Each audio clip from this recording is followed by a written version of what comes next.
Dear clients and fans of Grant Matosian, Chartered Professional Accountant. Today's topic is going to be about something completely different, and it's not necessarily just about tax implications, about how somebody could manage their finances properly. Recently, a client of mine contacted me and said she would like to gift her son a few $100,000 so that he could purchase a property with his fiancée.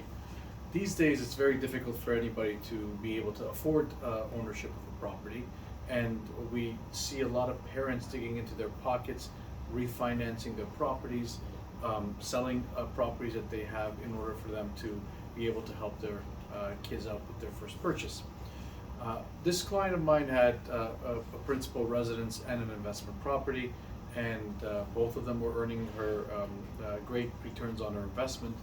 And she asked me, if she was able to turn around and sell one of these properties, the investment property, obviously, because she's still living in her principal home.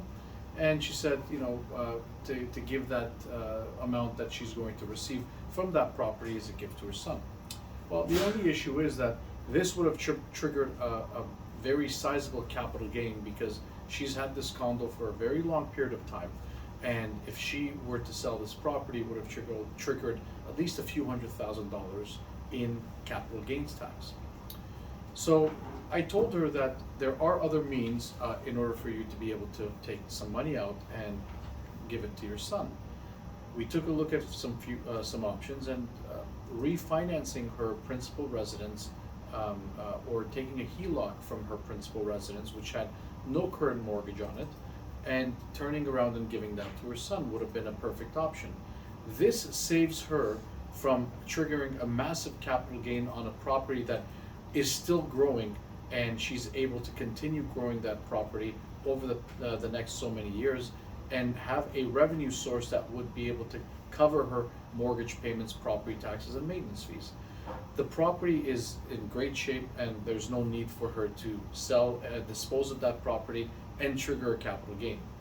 This is a great option for people that have multiple properties and are looking at either growing their portfolio or looking at potentially downsizing on their property, using the funds to grow their portfolio by buying other investment units.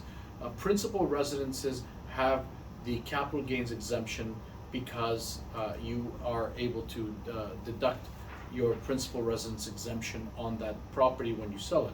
However, with other investment properties, that is not the case. If you've lived in one of these properties for a year or 2 years, you can make certain elections and potentially get an exemption on that property, but you can't just move into a unit for 1 year and say, I'm not paying capital gains tax on this property lifetime because I just moved into it and occupied it as my principal home.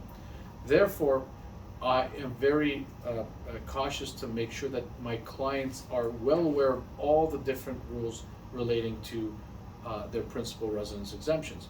Did you know, for instance, that somebody could own a principal residence and may live in it for a period of time and move out, rent or live with their parents, and at least for up to 4 years, they're able to claim that property while renting out as their principal home. There is an exemption and an election somebody could make on this property and earn the gains over time and not have to pay capital gains tax. This is a bit of information that you should take to your accountant and make sure that he explains it properly to you, because it is a very important way for somebody that can build and have a portfolio of investment properties and potentially not pay some capital gains tax. If you have any questions in this regard, please put a message below this link. And if you have any other topics of discussion, please let me know, and I will try to get back to you on that. Have a great evening and Happy New Year.